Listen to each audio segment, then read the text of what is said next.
Hi, I'm Mike Sutherland, Director of Missouri State Parks, and I'm so glad that you're here in Treelore, Missouri. It's a place very special to me. Not only is the Katy Trail run right by here, as along the railroad line that came by in 1896, but it's also near my hometown, and I'm the sixth generation Warren County. And actually, when I was a small kid, came here as this is where we delivered our grain from our farm located near here. So I'm really happy that you're here with me, and we'll share a story. Hi, I'm going to read a chapter from Growing Up with the River, and which is very special to me because I grew up with the river not far from here. And today I'm standing in front of the Treelore Mercantile and Bank, and it was built in 1896 as part of welcoming the railroad as it came by. Today I'm going to read chapter 4, which is about New Haven in 1883, which is located just across the river from here in Treelore. New Haven buzzed with activity. 4 trains a day passed through, bringing passengers and freight and taking products like flour and fruit trees to market in other towns. Steamboats and ferries stopped with passengers from St. Louis, as well as shoppers and school children from southern Warren County. The boatyards built bigger and bigger steamboats to compete with the railroad, but it was a losing battle. Looking up into the cottonwood branches, listening to the flies buzz and the hot, damp air hanging over the river, it was hard to imagine that in a few months she would be standing on the frozen river. At this moment, the river was calm and welcoming, doing its part in the baptism of new believers from the Second Christian Church, where many of the African American families in New Haven attended. Watching from a peaceful distance, the girl saw the faithful wading in, being dipped in the water, and then joining others on the bank. The song and prayer were gentle and even more muted by the lapping of the warm river water on the bank. The Civil War had been over since 1865, long before she was born, but her parents had told her stories about the soldiers who fought to free the enslaved. As she watched the congregation, she wondered whether some of them had been slaves.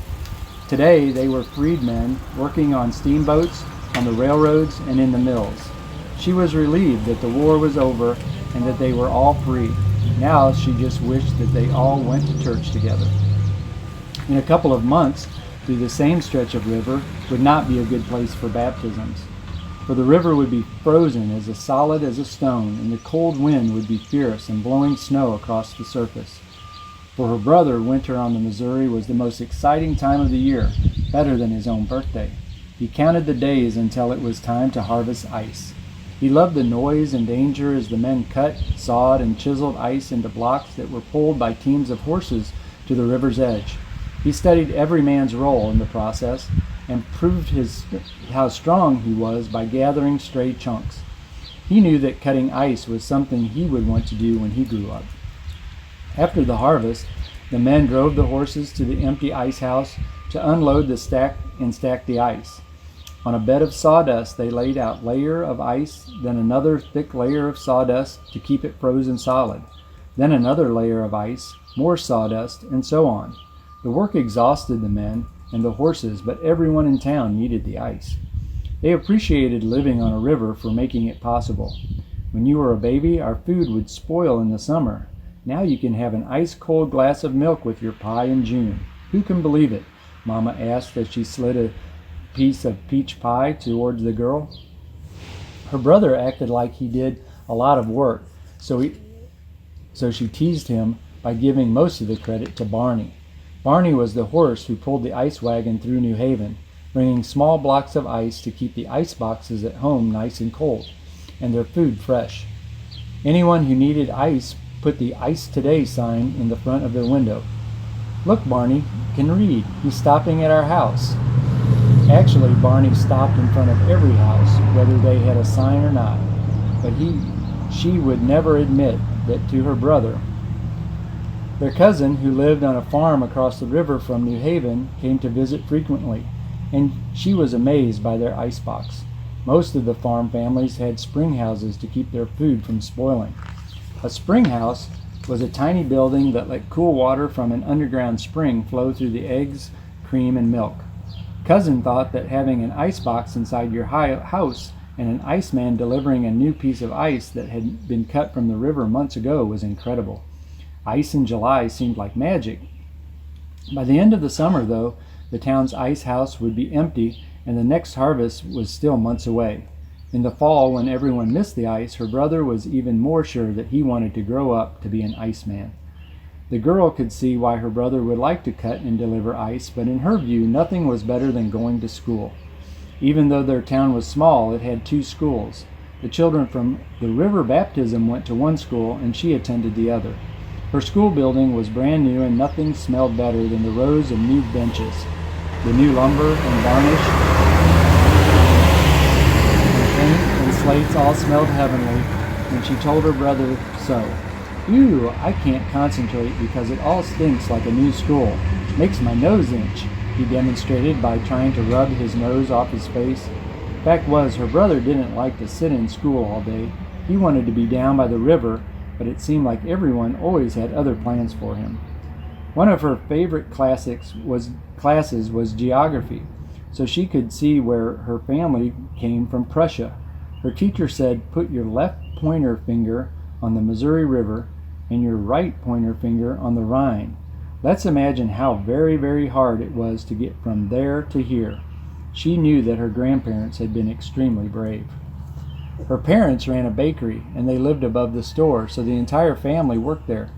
Before they left for school, the children swept the floor and the porch and wiped off counters. Their teacher sent grade cards home to the parents to grade the children on their farm and home chores and on their manners. So they tried hard to get good grades from their folks too.